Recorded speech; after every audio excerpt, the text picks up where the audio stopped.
mystery.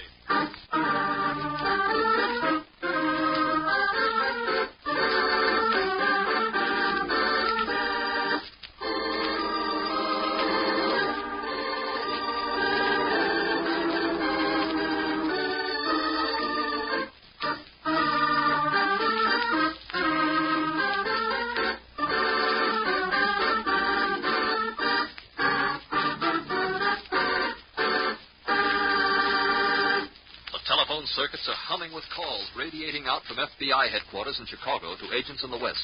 As our scene opens, we hear... Denver FBI, Knox speaking. Hello, Knox. This is Sam Judson in Chicago reporting a jewel theft. I'm listening. Mr. Digby, president of Giles Department Store here, reported it a short while ago. They're selling the Papson collection of jewels. Some nice rocks in that batch, I'll bet. Yes, and one of them is missing. A fabulous diamond bracelet. Where do we go from there? It seems that the bracelet was first missed about 3:30. Several customers have been interested during the afternoon.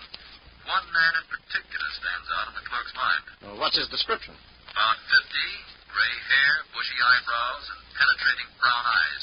Very distinguished. Anything unusual? Yes, a slight French accent.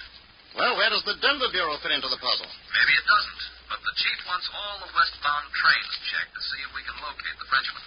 Assuming that the thief was in Giles' store in Chicago around 3:30 and left for the west on the first train, he would have caught the 5:30. When she goes through Denver, get aboard and see what you can see. Well, how do you figure he left Chicago on a train and is heading for the coast? It is pretty flimsy evidence, but oddly enough, he took the clerk's name. Said on his return from the west coast he would stop in again. Can you beat that for boldness? Well, you may be right after all about his being on one of the western-bound trains. That's for you to find out, my boy. Good luck. Thanks, Judson. See you soon, I hope.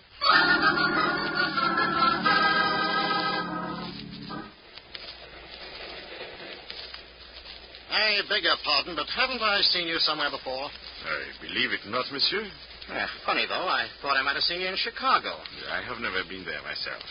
I passed through only on this train yesterday for the first time. I wish we had time to get off and look around.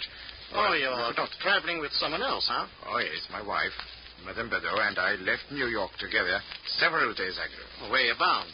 For the West Coast. Well, I hope your business isn't too pressing, because I'm going to have to ask you to get off at the next stop with me. Oh, but monsieur, this is some sort of a joke. 1 minute you wish to be my friend, the next minute my enemy. On the contrary, Mr. Badeau.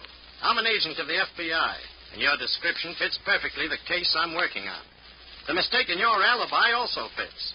Wouldn't I be foolish to let you slip through my fingers? But I know nothing of this case, monsieur. I have a wire in my pocket dated March 10th, 1945, confirming my instructions from our Chicago office. The story fits perfectly. This is it, Mr. Badeau, where you get off. How did Knox decide that Badeau was his man? In a minute, Knox will tell us how, but first...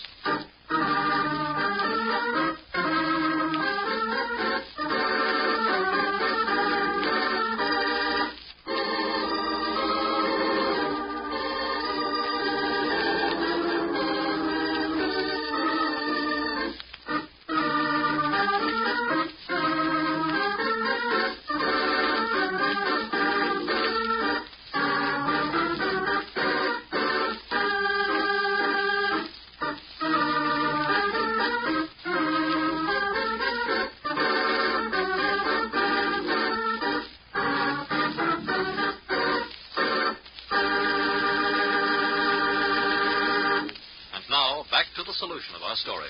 Being a foreigner who apparently had not done much traveling in this country, Mr. Badeau did not realize that there is no train service through from east to the west coast. There is always a break in Chicago where one has to change to another train.